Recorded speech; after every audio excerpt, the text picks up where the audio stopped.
Vamos en esta mañana a Filipenses capítulo 2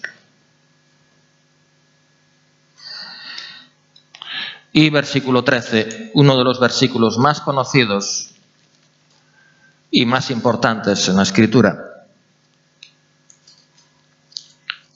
Vamos a ver dos versículos en Filipenses que son clave en nuestra vida espiritual. Filipenses 2:13.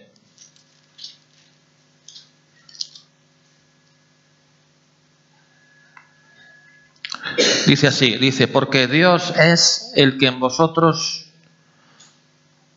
produce u obra así el querer como el hacer por su buena voluntad. Lo vuelvo a leer, porque Dios es el que en vosotros produce así el querer como el hacer por su buena voluntad. Y el verbo está en presente. Así que Dios es el que obra el querer. El querer tiene que ver con la voluntad. Lo que yo deseo, lo que yo quiero hacer y que muchas veces no hago o no puedo hacer. En mi humanidad voy a fracasar. Incluso a veces, como decía el apóstol Pablo en Romanos, tengo el querer hacer bien las cosas, el querer hacer lo correcto, pero el hacer no lo alcanzo. Y decía luego que el mal que él no quería hacer lo acababa haciendo. Y decía, ya no soy yo, es el pecado que mora en mí. Y luego decía, miserable hombre de mí, ¿quién me librará de esto que llevo por dentro, ¿no? De este cuerpo de muerte? Y luego encontró la respuesta. Gracias doy a Dios por Jesucristo. ¿Por qué fracasamos? ¿Por qué muchas veces batallamos con actitudes incorrectas, con cosas que sabemos que a Dios no le agradan? Intentamos a veces, pero a veces ni siquiera tenemos el querer. Y otras veces, aun teniendo el querer, no tenemos el hacer. ¿Por qué fracasamos? Porque jugamos a ser Dios. Porque pretendemos hacer aquello que solamente Dios puede hacer. Porque el que obra el querer es Dios. Y el que obra el hacer es Él. Entonces no podemos pretender ocupar el lugar de Dios. Por eso fracasamos.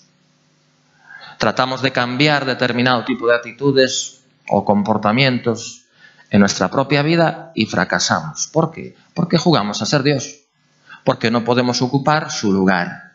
Porque claramente la palabra de Dios dice que Él obra el querer y Él obra el hacer. Es decir, que Él obra en la voluntad. El querer hacer las cosas, el querer hacer lo correcto, el querer hacer lo que es agradable delante de sus ojos, Él lo obra. Entonces, ¿qué tiene que hacer uno? Estar dispuesto, punto. Estar dispuesto. De aquí estoy. Que tú obres en mí el querer que tú quieras. Y que luego obres el hacer. Porque con el querer solo no basta. Es decir, uno lo único que tiene que hacer es estar dispuesto. Y cuando uno está dispuesto de corazón, decir, aquí estoy. Obra en mí el querer que tú quieras. Porque como tú no lo obres, a saber. Mi propia naturaleza carnal, la corrupción que llevo por dentro, como decía David, en maldad he sido formado, en pecado me concibió mi madre, todo eso que llevo por dentro me la va a jugar. Y voy a hacer, a saber lo que voy a hacer. ¿Qué pasa cuando uno está dispuesto? Cuando uno de corazón está dispuesto y uno espera a que Dios haga la obra que Él quiera hacer. Entonces pasamos la página y Filipenses 4:13. Filipenses 4:13. El Señor en una ocasión declaró, separados de mí, nada podéis hacer. Nos comparó a nosotros con las ramas de la vid. Y Él se comparó a sí mismo con el tronco de la vid.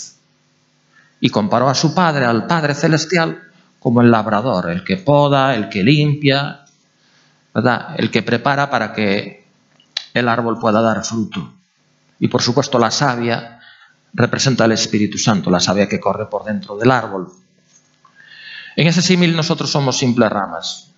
Y decía el Señor que así como la rama es imposible que pueda dar uvas, que pueda dar fruto separada de la vid, dice lo mismo pasa con nosotros.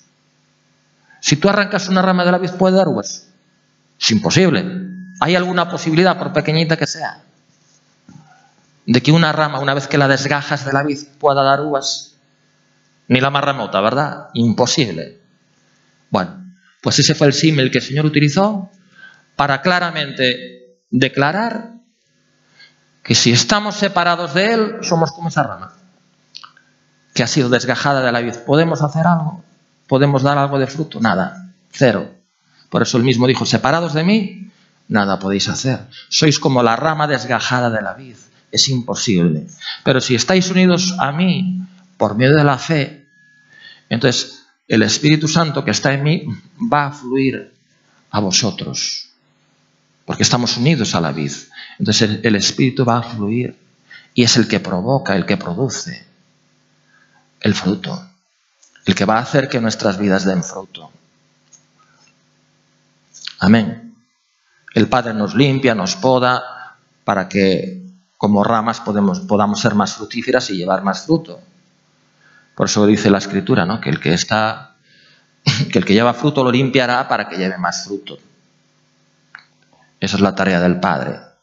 Pero al estar unidos a Jesús por medio de la fe, entonces el Espíritu es el que hace la obra.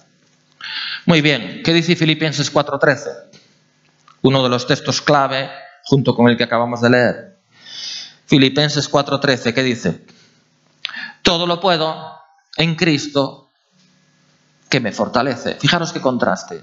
Son como los dos extremos de la balanza. Por un lado, el Señor dijo, separados de mí, sin mí, nada podéis hacer. Y conmigo todo lo podéis hacer. O sea, sin Él nada, con Él todo. Todo lo puedo en Cristo que me fortalece. Todo lo puedo con la fortaleza que, cuando yo recibo la fortaleza que viene de Él. Fijaros todo lo que pudo hacer el apóstol Pablo. Fijaros toda la obra inmensa que Dios llevó a cabo a través de su vida. A Él se ha dado toda la gloria. O sea, Él comprobó y experimentó que al estar unido a Jesús, entonces la obra del Espíritu Santo a través de Él le capacitaba para hacer cualquier cosa. Por eso está escrito que al que cree todo le es posible. Porque ya no eres tú, es la fortaleza que viene de Él. Dice, todo lo puedo, sí, pero en Cristo que me fortalece. Es con su fuerza, no con la mía. Dios tipificó esto, por ejemplo, en el Antiguo Testamento, en la vida de Sansón. Dios tipificó la fortaleza, que la palabra hebrea es koaj, que viene de Él, la tipificó bajo la sombra y tipo por la fuerza sobrenatural que tuvo Sansón, que podía hacer cosas sobrehumanas, podía hacer cualquier cosa. Despedazaba un león como si fuera un cabrito. Cogía una quijada de un asno y mataba a 1000 filisteos. O sea, hacía cosas imposibles, humanamente hablando. Para un hombre normal lo que hacía Sansón era imposible. Cogía las puertas de la ciudad de Gaza y se las cargaba al hombro.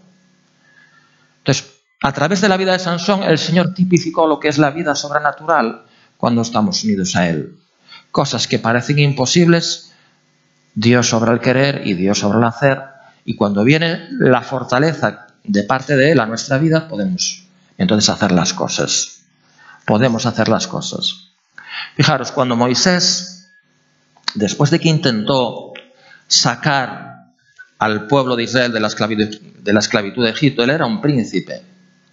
Intentó por sus medios redimir la situación. ¿Pero qué pasó? Pues que fracasó. Acabó matando a un egipcio, siendo descubierto. Por encima los propios israelitas le dijeron, ¿quién te puso a ti por juez sobre nosotros? ¿Verdad? Cuando estaban dos peleando, intentó él mediar. Dice, ¿qué vas a hacer? ¿Matarnos como al egipcio? Faraón descubrió el asunto y tuvo que huir por patas, si no lo matan. Y ahí acabó 40 años en un desierto apacentando ovejas. Y después de 40 años, después de que tuvo bien asimilado que aparte de Dios, que sin Dios uno no puede hacer nada, uno no puede redimir nada, el Señor se le apareció en medio de una zarza ardiendo. Y lo primero que le pidió a Moisés, ¿os acordáis qué fue? ¿Qué hiciera? ¿Qué le dijo? Descálzate, quítate las sandalias. ¿Y por qué le diría eso? ¿Qué le trataba a Dios de dar a entender? En tus zapatos, caminando a tu modo, no va a resultar. Ya lo probaste, ahora hazlo al mío. Descálzate significa tanto exterior como interiormente. Descalzarse es decir, yo no puedo redimir nada. Me pongo en tus manos. Eso es lo que significa descalzarse. Y ya sabemos todo lo que Dios hizo por medio de Moisés, cuando se puso en las manos de Dios. Con una simple vara, todo lo que pudo hacer, ¿verdad? Liberar a todo aquel pueblo de la esclavitud del imperio más poderoso en aquel tiempo. O sea, es increíble lo que Dios puede hacer con un hombre, con una mujer, con una persona, cuando realmente se pone en sus manos, cuando se descalza, cuando reconoce, tanto interna como externamente, no puedo hacer nada sin ti. Aquí estoy, aquí me tienes. Pues vamos a poner otro ejemplo. ¿Os acordáis la historia del rey Uzías? Uzías fue un rey que a sus ojos, en sus comienzos, le tocó ser rey creo que a una edad más bien temprana, y se sentía pequeño a sus propios ojos. Entonces se sentía incapaz de asumir toda la responsabilidad, toda la tarea que tenía entre manos como rey. Y por supuesto recorrió y se apoyó en el Señor. Y dice la Escritura claramente, literalmente, dice que fue maravillosamente ayudado. Y fue prosperado, y fue engrandecido, y levantó ciudades, y derrotó enemigos, y cosechó gloria, y cosechó riquezas, bueno, de todo. Dios lo levantó. Y cuando lo levantó, ¿sabéis qué hizo? Se olvidó de dónde Dios lo había traído. Se olvidó que Dios era el que obraba el querer y que Dios era el que obraba el hacer. Que todo lo que él había hecho había sido porque había sido pequeño en sus propios ojos y se había apoyado en Dios. Luego se calzó su propio calzado. Ya no le interesó caminar delante del Señor, pero descalzo. Y en un momento dado se le ocurrió entrar en el lugar santo, donde nada más Dios había establecido que solamente los sacerdotes podían entrar. Pero él dijo, ¿cómo? Hay un sitio en mi reino donde yo no puedo entrar y donde no puedo hacer yo lo que yo quiera. Y entró. Y todos los sacerdotes a rogarle, por favor, Uzías, aquí no puedes estar. Y no hizo caso, hasta que fue tarde. La lepra le empezó a aparecer en la frente y acabó leproso. Y se perdió todo. Perdió la salud, perdió el reino, perdió el trono, lo perdió todo. Y acabó leproso. Porque se olvidó de seguir descalzo delante de él, se olvidó de dónde Dios lo había traído. Se olvidó que Dios es el que obra el querer y que Dios es el que obra el hacer. Esto es diario. Si no decirme cómo la oración del Padre Nuestro dice claramente, Padre nuestro que estás en los cielos, santificado sea tu nombre, venga tu reino, hágase tu voluntad. Eso es obra el querer y obra el hacer. Y luego, si os fijáis, ¿qué viene a continuación? Después de hágase tu voluntad. El pan nuestro de cada día. La porción de fortaleza, porque el pan lo que representa es eso, la fortaleza en el ámbito natural. La porción de tu fortaleza que yo necesito para caminar este día de manera correcta. Dámela, porque si no, pues, a saber cómo acaba el día. No sé si me estoy explicando. El Señor enseñó a orar de esa manera. El pan de este día, dámelo, por favor. Y el Señor dijo, ¿qué padre hay que si su hijo le pide pan le dará una piedra? ¿Cuál es el problema? Que no empezamos el día doblando la rodilla, orando y diciéndole al Padre, Padre, necesito el pan. Ese es el problema. Y muchas veces el pan, después de orar, te viene yendo a la palabra. Cuando tú oras de corazón y le expresas al Padre tu necesidad, le dices, Señor, sin ti soy incapaz de hacer lo correcto, porque me fallan las fuerzas, ni siquiera tengo el querer. Y aún a veces teniendo el querer no tengo el hacer. Entonces soy fallo. Necesito el pan. Necesito tu pan, el pan de fortaleza. Que me fortalezcas para hacer aquello que yo debo hacer, aquello que sea correcto y agradable delante de tus ojos. Y luego después de orar sinceramente, no con vanas repeticiones, no con vana palabrería. Cuando uno ora así de corazón, luego va a la palabra y viene el pan. El Espíritu Santo se encarga de que determinados pasajes de la Escritura brillen, cobran nueva vida. Y esa vida es fortaleza. A veces un solo versículo es suficiente, porque sabes que fue Él el que te habló. Vamos a leer un texto para confirmar esto. Está en el Salmo 29. Salmo 29.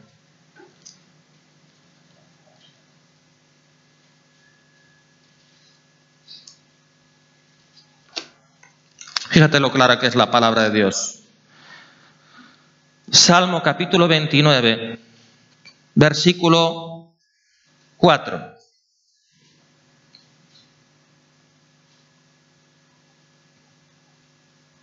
Estamos hablando de que todo lo puedo en Cristo que me fortalece. Estamos hablando de recibir su fortaleza. La palabra hebrea es koaj. Y fíjate lo que dice el Salmo 29:4. Dice, no sé si estás ahí: voz de Jehová con potencia, voz de Jehová con gloria. Voz de Jehová con potencia. La palabra es koaj. Voz de Jehová con potencia es lo mismo que fortaleza, con poder. Entonces esa potencia, ese poder, esa fortaleza koaj viene de escuchar su voz. Ese es el pan. Ese es el pan que necesitamos realmente. ¿No decía Jesús: yo soy el pan vivo que descendió del cielo? Él es el verbo hecho carne, es la palabra encarnada. Entonces cuando yo recibo el pan, y lo voy a recibir cuando yo se lo pida cada día, el pan de este día. Entonces Dios me va a dar el pan de su palabra, que me va a alimentar, me va a sustentar y me va a fortalecer. Así viene su fortaleza. Hay un solo versículo, pero que sea Él el que te esté hablando a ti, a tu corazón, por medio de un solo versículo, suficiente. Te va a dar la fuerza suficiente, porque sabes que fue Él el que te lo dijo. Te va a dar la fuerza suficiente para aguantar y no desmayar. ¿Por qué? Porque en el fondo sabes que Él no miente. Y lo que te dijo va a ser. Entonces se van las dudas, se van los temores, se va la ansiedad, se va la preocupación, se va todo. ¿Por qué? Porque como Él te lo dijo. Yo estaba tan angustiado cuando estaba sin empleo y sin trabajo. Y oraba todos los días por lo mismo. Hasta lloraba. Iba al baño, lloraba. Porque era un continuo. Y dame. Bueno, oraba por el trabajo que ahora tengo. Era sin cesar. Y un día voy a la palabra: pero me lo vas a dar, pero me la vas a dar. Yo era así como, parecía un loro de repetición. Pero me vas a dar la oposición, pero me la vas a dar. Y un día voy a la palabra y leo: porque a ti la daré. Así, tal cual. Aquello saltó al papel. Así, literal, como os lo digo, porque a ti la daré. Es un texto que está en el Antiguo Testamento, cuando Dios le promete a Abraham que le iba a dar la tierra de Canaán. Dice: porque a ti la daré. Pero es que a mí, después de orar en la forma que lo estaba haciendo, cuando yo leí ese pasaje, casi me pega en la cara. Y yo supe en ese instante que ese año yo iba a aprobar, lo supe. Me reunía con otros 2 chicos que también estaban sin trabajo. Nos reuníamos todas las mañanas en el coche de uno, bien tempranito, no sé si a las 7 de la mañana, o por ahí nos levantábamos, y ahí no había iglesia, ni siquiera donde congregarnos, de la denominación donde yo estaba entonces. Y venga todas las mañanas a orar por trabajos, y sobre todo por trabajos, que era lo que no teníamos, ¿no? Y por novias, que tampoco teníamos, bueno, al menos yo y otro, pero sobre todo por el trabajo. Y me acuerdo que después de haber recibido yo eso, yo fui a la mañana siguiente al coche y se lo dije. Además, todo nervioso y todo entusiasmado: ¿sabéis que voy a aprobar la oposición? Dios me lo dijo. Y se rieron. Uno de ellos me dijo: ¿qué, has visto un ángel? Como dudando, ¿no? Pero sin embargo, ese año yo aprobé, yo sabía. ¿Por qué? Porque Él me lo dijo. No miente. Por eso te da tanta seguridad, tanta fortaleza, tanta confianza. De ahí viene la fortaleza. Por eso leímos antes: voz de Jehová con potencia. Ahí viene la fortaleza que tú necesitas. Ya no importa lo que pasa, ni lo que venga, ni lo que digan. Como Dios lo dijo, ya está. Ya lo tienes. Ya lo tienes. Ya puedes descansar y vivir tranquilo. Porque Dios no es hombre para que mienta, ni hijo de hombre para que se arrepienta. Gloria a su santo nombre. Bendito sea su santo nombre. En otra ocasión me acuerdo, cuando íbamos a comprar vivienda, también dudábamos, íbamos a comprar un piso, viene otros nos lo llevan, bueno. Y cuando por fin encontramos lo que íbamos a comprar, me acuerdo que Isabel me viene con un versículo. Mira, mira lo que Dios me dio. A ver, no sé si lo encuentro, estaba en Isaías. Estaba en Isaías. Os lo puedo buscar un momentito. Cuando hablaban de sellar carta ante testigos y no me acuerdo exactamente el pasaje.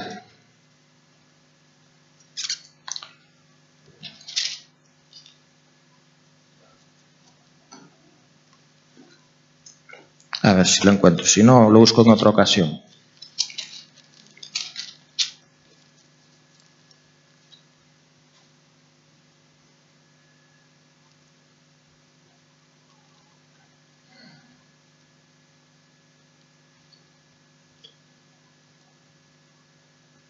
Bueno, ya lo buscaré porque ahora mismo no me acuerdo.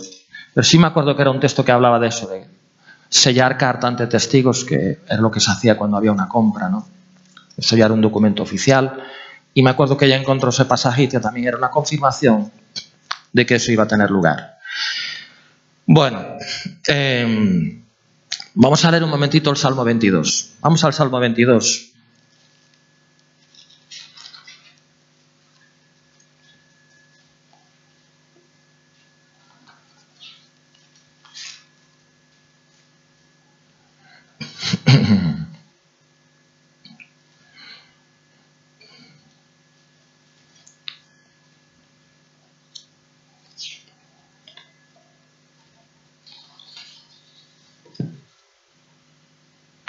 Salmo 22.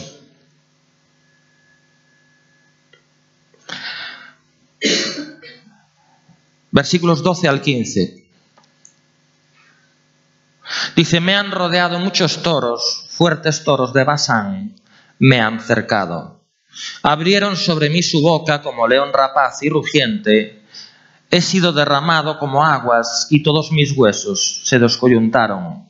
Mi corazón fue como cera, derritióse en medio de mis entrañas. Como un tiesto se secó mi vigor y mi lengua se pegó a mi paladar.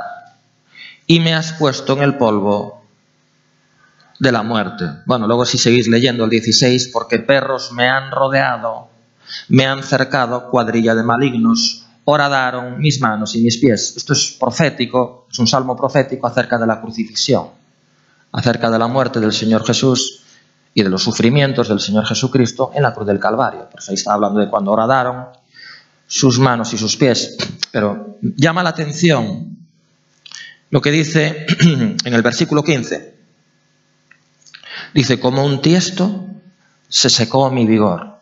Como un tiesto se secó mi vigor. La palabra para vigor es fortaleza, es koaj. Se secó. O sea, toda esa fortaleza que él siempre tuvo de parte del Padre, ¿verdad? En la cruz se le fue. ¿Por qué? ¿Por qué creéis que se le fue? ¿Por qué renunció a ella? Él podía tener la fortaleza koaj para fortalecerlo en la cruz, en esos trances tan terribles, y sin embargo renunció a ella. Renunció a ese poder y a esa fortaleza sobrenaturales. ¿Por qué? Para ocupar nuestro lugar, para identificarse plenamente con nosotros, para ocupar nuestro lugar, para saber lo que se siente. Tú no puedes ayudar a alguien si no lo entiendes, si no entiendes realmente cuál es su situación, si no sabes cómo se siente. Si realmente no lo comprendes, ¿cómo le vas a ayudar? ¿Cómo le vas a dar lo que necesita? Así que el Señor se identificó con nosotros y ocupó nuestro lugar. No dice la Escritura que Él, siendo rico, se hizo pobre para que nosotros con su pobreza fuéramos enriquecidos. Él renunció a la fortaleza koaj para que luego nosotros pudiéramos recibirla. Y fijaros lo que dice en Hebreos 4:15. En Hebreos 4:15.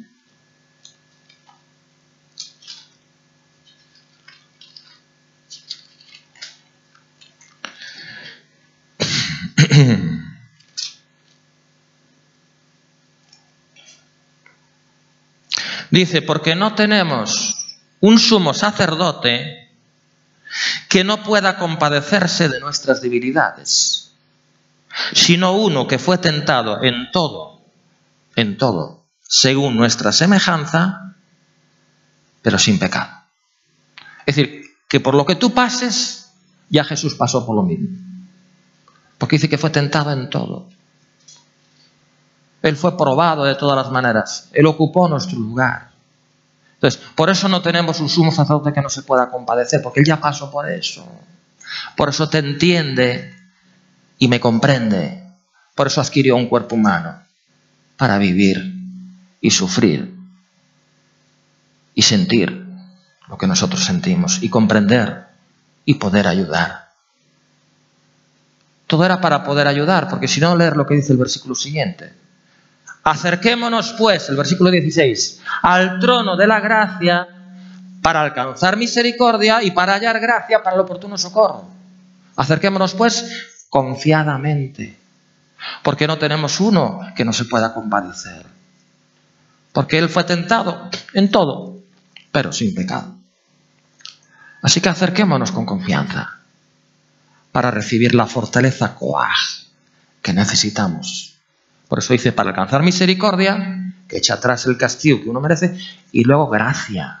Y hallar gracia para el oportuno socorro, hallar gracia para la oportuna ayuda, para recibir la fortaleza que uno necesita. Uno tiene que acercarse con confianza ante el sumo sacerdote, porque Él mismo dice que el que a Él viene no lo echa fuera. Pero es que yo hice esto, pero es que yo hice el otro. Sí, pero es que no tenemos a un sumo sacerdote que no se pueda compadecer de nuestras debilidades, porque Él también fue tentado en todo, aunque sin pecado. Entonces Él sabe lo que sentimos y por lo que pasamos. Gloria a su santo nombre. Quisiera leer en Miqueas capítulo 3. Miqueas fue un gran profeta de Dios. Y Miqueas capítulo 3.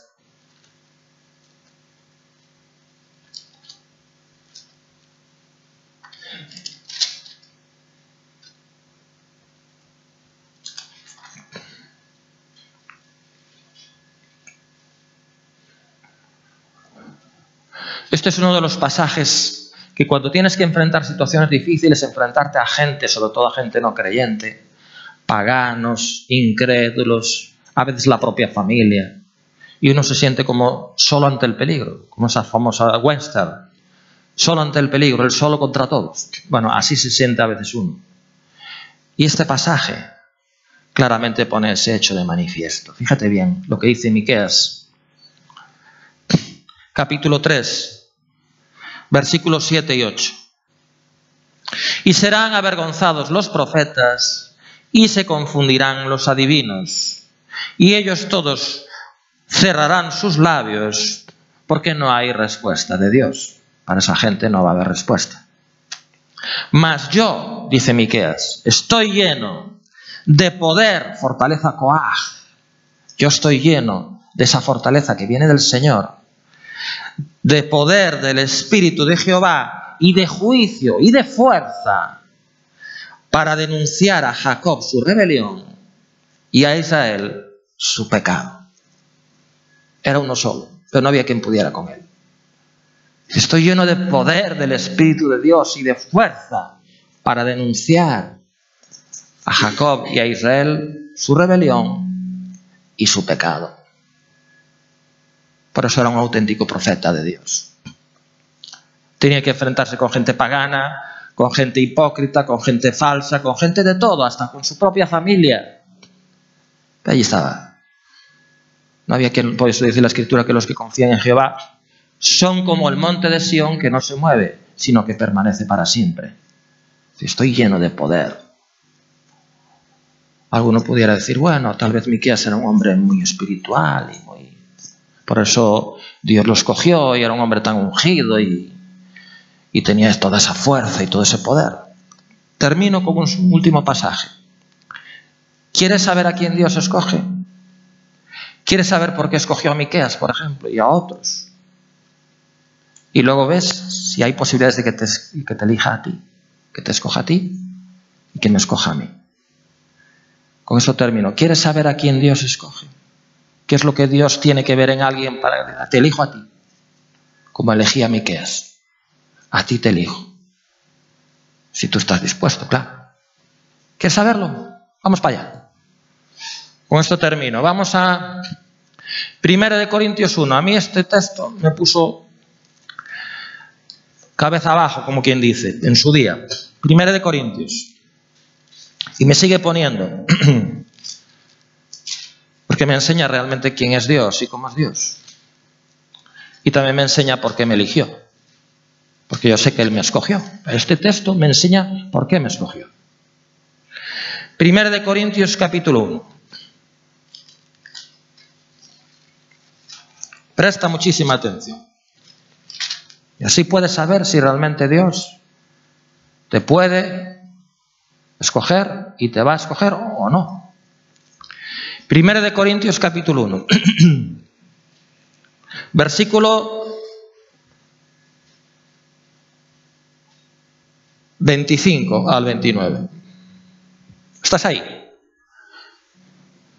Porque lo insensato de Dios es más sabio que los hombres, y lo débil de Dios es más fuerte que los hombres. Pues mirad, hermanos, vuestra vocación, que no sois muchos sabios según la carne, ni muchos poderosos, ni muchos nobles, sino, fíjate ahora, presta atención, que lo necio del mundo escogió Dios para avergonzar a los sabios.